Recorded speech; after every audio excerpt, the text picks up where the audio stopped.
Why my mother-in-law no longer hosts Thanksgiving dinner. Imagine this. Every year, my husband's family has this insane Thanksgiving tradition called the hot seat.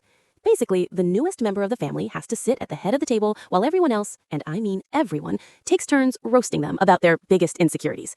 They call it thickening your skin, but honestly, it's just plain bullying. My husband, Mark, told me to just play along and not make a scene. He was too scared to lose his inheritance to actually speak up. So, the night arrives. We're in their massive suburban dining room in Connecticut. His mom, Brenda, stands up with a smirk that could curdle milk. She starts talking about my modest career and how I should be grateful Mark settled for someone from a trailer park. The whole table is chuckling. Mark is staring at his mashed potatoes, looking pathetic. I felt that heat rising in my chest, but instead of crying, I leaned in.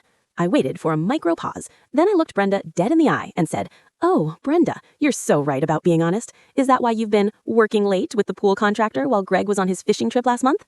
The silence was deafening. You could literally hear the grandfather clock ticking in the hallway. Greg, my father-in-law, dropped his fork. It hit the porcelain with a loud clang. Brenda's face went from pale to purple in 3 seconds flat. She tried to stammer that I was making things up for the game, but I just pulled out my phone and started scrolling through some interesting photos I'd found on the shared family cloud. I looked at Mark, who was finally looking up, horrified. I stood up, grabbed my coat, and said, "I guess my skin is plenty thick, Brenda, but is yours?" We didn't stay for the pumpkin pie. In fact, we haven't been invited back for 3 years, and honestly, it was the best Thanksgiving of my life.